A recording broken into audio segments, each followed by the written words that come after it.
আসসালামু আলাইকুম। স্বাগত জানাচ্ছি আমার ইউটিউব চ্যানেল এবং ফেসবুক পেজে। আমি মোহাম্মদ খালেদ হোসেন, আ লেকচারার, চট্টগ্রাম সরকারি মহিলা কলেজ, খুলশী, চট্টগ্রাম। ৪০তম বিসিএস। আজকে আ ৫০তম বিসিএস এর লিখিত প্রস্তুতি নিয়ে কথা বলব। বেশ দীর্ঘদিন হচ্ছে কি ইউটিউবে ক্লাস নেয়া বা ভিডিও দেওয়া হয় না। নানা ব্যস্ততা থাকার কারণে। তো চেষ্টা করব কিছু ধারাবাহিক ভিডিও দেওয়ার জন্য। যে ৫০তম লিখিত যারা দিচ্ছেন তাদের জন্য সর্বশেষ রুটিন দিয়ে দিয়েছে। আপনারা নিশ্চয়ই দেখেছেন। তো এই বিষয়ে একটু পরামর্শ দেওয়ার জন্য আমার এই ভিডিওটা মূলত তৈরি করা। তো ৫০তম লিখিত যারা প্রস্তুতি নেন বিশেষ করে এই বিসিএস টাতে সবচেয়ে আ নতুন ক্যান্ডিডেট যারা আছেন তারাই হচ্ছে কি সবচেয়ে বেশি আ কম সময় পাচ্ছে এই প্রস্তুতিটা নেয়ার জন্য। সো আমি বিষয়ভিত্তিক আলাদা ভাবে এই প্রস্তুতির কথাগুলো একটু সংক্ষেপে আলোচনা করার চেষ্টা করব। সম্পূর্ণ ভিডিওটা দেখবেন। ৫০তম লিখিত প্রস্তুতিতে আমি এখানে ১ম এ বাংলাদেশ, আন্তর্জাতিক, ইংরেজি, বাংলা, গণিত, মানসিক দক্ষতা, বিজ্ঞান এভাবে সিরিয়ালি উপস্থাপন করছি।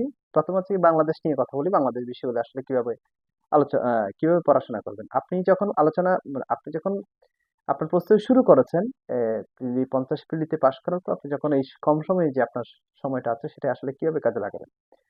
বাংলাদেশ বিষয়গুলিতে যেই আ সাবজেক্ট আপনি যে বাজারে যে গাইড বই আপনি নেন না কেন, সামনে যে ইয়ার কোয়েশ্চেন যেটা আছে সেই ইয়ার কোয়েশ্চেন থেকে আপনি ১ম এ ইয়ার কোয়েশ্চেনের যে বিষয়গুলো আছে সেই বিষয়গুলো একটু পড়ে ফেলবেন। ১ম ১ সপ্তাহের মধ্যে ইয়ার কোয়েশ্চেন পড়ে ফেলবেন। আ তো বাংলাদেশ বিষয়গুলি পড়ার সময় আপনি ধরেন আ আ ১ম এ ধরেন বাংলাদেশের ভূ-প্রকৃতির অবস্থান বা বৈশিষ্ট্য। এই প্রশ্নটা পড়ার সময় আপনি যখন দেখবেন তখন আপনাকে মাথায় সেট করতে হবে এখানে আমি কি গ্রাফ চার্ট আমি ইউজ করব সেটা হচ্ছে গিয়ে আমাকে নোট করে রাখতে হবে। আর আরেকটা চ্যাপ্টার যখন পড়বেন আপনি তখন ওখানে কি কোটেশন ইউজ করবেন, ধরেন সংবিধান নিয়ে যখন চ্যাপ্টারে যাবেন যে সংবিধান নিয়ে আপনি কি কোন প্রশ্ন আসলে সেখানে কি কোটেশন ইউজ করবেন। সেখানে দেখবেন কি যে ধরেন constitution is the way of life the state has chosen for itself, এরিস্টটলের যেরকম যে উক্তিটা যেটা আছে আপনি ধরেই নিলেন যে আমাকে এখানে একটা কোটেশন ইউজ করতে হবে, তাহলে আমি এই কোটেশনটা এই সংবিধান রিলেটেড কোনো প্রশ্ন আসলে সেখানে আমি এটা ইউজ করব। পার্মানেন্টলি এরকম একটা কোটেশন আপনি শিখে রাখলেন। তারপর ধরুন আসলেন বাংলাদেশের পৃথিবীর বৃহত্তম বদ্বীপ বা মৃতপ্রায় বদ্বীপ বা বঙ্গীয় বদ্বীপ বলতে কি বোঝায়? সেই সংক্রান্ত যদি কোনো প্রশ্ন হয়ে থাকে সেটা নিয়ে আপনি মাথায় সেট করে রাখবেন যে কোন ধরনের অ্যা চিত্র আপনি এই প্রশ্নটাতে দিবেন। এরকম করে আপনি প্রত্যেকটা চ্যাপ্টারে আপনি কোন প্রশ্ন আসলে কি কোটেশন দিবেন, কি চার্ট দিবেন, কি বাংলা কোটেশন দিবেন, কি কবিতা শ্লোক দিবেন, কি লাইন দিবেন সেইগুলা আপনি এখন থেকে আলাদা করে নোট করে রাখেন যে কোনটাতে কি দিবেন। এই রিটেনের প্রশ্ন হচ্ছে কি আপনি আ আ কি পড়েছেন, কি করেছেন তার চেয়ে বেশি কাজ হচ্ছে কি আপনি পরীক্ষার খাতায় কিভাবে উপস্থাপন করেছেন সেটা হচ্ছে মেইন ফ্যাক্ট। যেমন ভাষা আন্দোলন নিয়ে একটা প্রশ্ন আসছে সাপোজ ১৯৫২ সালে। তো আপনি যদি আ এ ধরেন এই কাত্যায়নী ফাঁসির দাবি নিয়ে এসেছি কবিতার কিছু ২ টা লাইন আপনি যদি লিখে দেন যেমন, এখানে যারা প্রাণ দিয়েছে রমনার ঊর্ধ্বমুখী কৃষ্ণচূড়ার তলায়, যেখানে আগুনের ফুলকির মতো এখানে ওখানে জ্বলছে অসংখ্য রক্তের চাপ, সেখানে আমি কাত্যায়নী ফাঁসির দাবি নিয়ে এসেছি চট্টগ্রামের কবি মাহবুবুল আলম চৌধুরী। এটা হচ্ছে কি ভাষা আন্দোলন রিলেটেড প্রশ্নের জন্য কবিতার লাইন। তো এরকম প্রত্যেকটা বিষয় আপনি যেমন ফরেন পলিসি বাংলাদেশের পররাষ্ট্রনীতির যেমন আগের পররাষ্ট্র প এ যে বাংলাদেশের পররাষ্ট্রনীতির মূলনীতি কি? যে friendship to all malice to none এরকম যে নীতি। আর যেমন উপজাতি নিয়ে প্রশ্ন আছে, হ্যাঁ? ক্ষুদ্র জাতিসত্তা নিয়ে প্রশ্ন, সংবিধানে ক্ষুদ্র জাতিসত্তা নিয়ে এই অনুচ্ছেদ আছে। ওই কোটেশনটা ইউজ করলেন।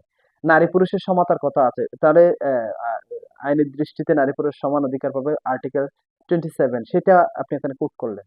তাহলে বাংলাদেশ বিষয় যখন আপনি পড়াশোনা করবেন, বাংলাদেশ বিষয় যখন আপনি আপনার প্রস্তুতি রিটেনের জন্য নিবেন তখন আপনি ফুললি সেট করবেন যে আপনি কোন চ্যাপ্টারে কোন কোটেশন ইউজ করবেন, কোন কবিতার লাইন ইউজ করবেন, কোন গ্রাফ চার্ট ইউজ করবেন, কোন জিওগ্রাফিক্যাল লোকেশন বা বাংলাদেশের ভূপ্রকৃতি, বাংলাদেশের কৃষিজ, বনজ সম্পদ বা মৎস্য সম্পদ এরকম বা পর্যটন শিল্প এরকম আসলে বাংলাদেশের মানচিত্রটা দিয়ে এগুলো একটু মানে ইন্ডিকেটর নির্দেশক চিহ্নিত করে এটা একটা মানচিত্র উপস্থাপন করে এভাবে হচ্ছে কি আপনি কি করবেন? আপনার প্রস্তুতি রিটেনের প্রস্তুতি আপনি পূর্ণাঙ্গভাবে নিবেন। তাহলে আপনাকে সবসময় খেয়াল রাখতে হবে বিশেষ করে রিটেন খাতায় প্রত্যেকটা পাতায় যাতে আপনার কোনো না কোনো এ বাংলা বা ইংরেজি কোটেশন বা বাংলা কবিতা বা চার্ট এরকম যাতে থাকে। এটা হচ্ছে কি বাংলাদেশ বিষয়গুলির সাজেশন। তবে বাংলাদেশ বিষয়গুলির সাজেশন এই কোটেশনের সাথে সাথে আপনি অবশ্যই ফার্স্টে ইয়ার কোয়েশ্চেনগুলা খুব দ্রুত দেখে ফেলবেন যে কোন জায়গা থেকে প্রশ্নগুলো হয়ে থাকে। সেকেন্ড হচ্ছে কি আন্তর্জাতিক বিষয়গুলির ক্ষেত্রে আসি, যে আন্তর্জাতিক বিষয়গুলির ক্ষেত্রে হচ্ছে একই কথা। যদি ধরেন একটা প্রশ্ন আসছে যে আন্তর্জাতিক উদারতাবাদ বলতে কি বোঝায়, ঠিক একইভাবে যখন আন্তর্জাতিক উদারতাবাদ নিয়ে প্রশ্ন আসবে তখন আপনি বাজারে যে বইগুলো আছে আন্তর্জাতিক উদারতাবাদ নিয়ে কোথায় বলা আছে, কার কবিতা কার ইংলিশ উদারতাবাদের সংজ্ঞা লেখা আছে, এরকম একটা সংজ্ঞা আপনি লিখে শিখে রাখবেন। হ্যাঁ, তারপর হচ্ছে যেমন হার্ড পাওয়ার, সফট পাওয়ার, এগুলা কি এই টাইপের যদি প্রশ্ন হয়ে থাকে সেখানের ডায়াগ্রাম গুলো দিবেন। হ্যাঁ, আর ধরেন একটা সাপোজ এসডিজির একটাই আসছে, এসডিজির কোনো বিষয় আসছে, তখন এসডিজিটা আপনি মাঝখানে এসডিজিটা সার্কেল করে লিখে তারপর হচ্ছে কি ওই স্টারের মতো বিভিন্ন অ্যাঙ্গেল গুলা টেন দিয়ে ওখানে এসডিজি লক্ষ্যগুলো লিখে রাখলেন। এভাবে হচ্ছে কি আপনি ওগুলাকে সাজাবেন। ঠিক একই রকম ধরেন ব্লু ইকোনমি নিয়ে আসছে আন্তর্জাতিক, এই যে সমুদ্র অর্থনীতি বা বৈশ্বিক প্রভাব, তাহলে আপনাকে এগুলো ইন্ডিকেট করতে হবে। বিশেষ করে বাংলাদেশ আন্তর্জাতিক, এখানে গ্রাফ, চার্ট, কোটেশন, কবিতার লাইন, শ্লোক, হ্যাঁ, সংজ্ঞা, এই জিনিসগুলো আপনাকে ফোকাস রাখতে হবে। তো বাংলাদেশ এবং আন্তর্জাতিক বিষয়ের ক্ষেত্রে আপনাকে বলবো, এই জীবনে আপনি যেই ডিপার্টমেন্টে হন না কেন, যা প্রশ্নের, যা কোটেশন শিখেছেন, যা কবিতার লাইন শিখেছেন, যা পড়া আপনি জানেন, যা গ্রাফ চার্ট, চিত্র, হ্যাঁ, বা বাংলাদেশের মানচিত্র রিলেটেড কোনো গ্রাফ চার্ট জানলে প্রত্যেকটা জিনিস আপনি এই বাংলাদেশ আন্তর্জাতিক বিষয়ে যতটুকু ইনক্লুড করা যায়, মানে রিলেটেড আর কি, রিলেভেন্ট, প্রাসঙ্গিক, মানে প্রশ্নটা আসলে ওখানে আপনি উপস্থাপন করার চেষ্টা করবেন। এবং সর্বশেষ কোনো যদি কোটেশন খুঁজে না পান বা কোনো কিছু খুঁজে না পান, তখন সংবিধান অনুচ্ছেদে ওই বিষয়ে কোনো কিছু বলা আছে কিনা সেই আর্টিকেল গুলার আলোকে একটা লাইন লিখে নেবেন। আপনাকে রিটেনের সাজেশন হচ্ছে কি, প্রত্যেকটা পাতায় মিনিমাম একটা লাইন আপনার কোটেশন, একটা নীল কালারের কালি দিয়ে গুরুত্বপূর্ণ কোনো কোটেশন, কবিতার লাইন, শ্লোক, ইংরেজি লাইন, সংজ্ঞা বা চার্ট বা গ্রাফ, এগুলো অবশ্যই উপস্থাপন করতে হবে। বাংলাদেশ আন্তর্জাতিক গেলে ইংরেজিতে আসি। ইংরেজি আপনাদের English first part second part, এখানে 200 নাম্বারের রিটেন। এখানে প্রত্যেকদিন সকালবেলা আপনি একটা আহ, বাংলা পত্রিকার, যেমন ধরেন আপনি যে প্রথম আলো পড়েন, প্রথম আলোর উপসম্পাদকীয় বাংলা থেকে ইংরেজি করবেন। আর একটা ডেইলি স্টারের একটা পাতা থেকে জাস্ট একটা কলামের ইংরেজি থেকে বাংলা করবেন। এটা হচ্ছে কি ডেইলি, প্রতিদিন সকালবেলা উঠে আপনি এই জায়গাটা কাজ করবেন। এক পেজ বাংলা থেকে ইংরেজি, আর এক পেজ ইংরেজি থেকে বাংলা, এই কাজটা করবেন। আহ, আহ, তাহলে এই কাজটা করলে হচ্ছে আপনার ইংরেজিতে নতুন নতুন বিষয়গুলো নিয়ে আপনি লিখার একটা ক্যাপাসিটি অর্জন করলেন। আর একটা বিষয় হচ্ছে কি, এখানে যে অনুবাদ আছে, যে 25, 25, 50 নাম্বারের যে অনুবাদ আছে, সেই অনুবাদটা আপনার কাভার হয়ে যাবে। হ্যাঁ, এবং বাংলা দ্বিতীয়তে একটা অনুবাদ আছে 10 নম্বরের, 50, 60 নম্বরের অনুবাদের কাভারটা হয়ে যাবে।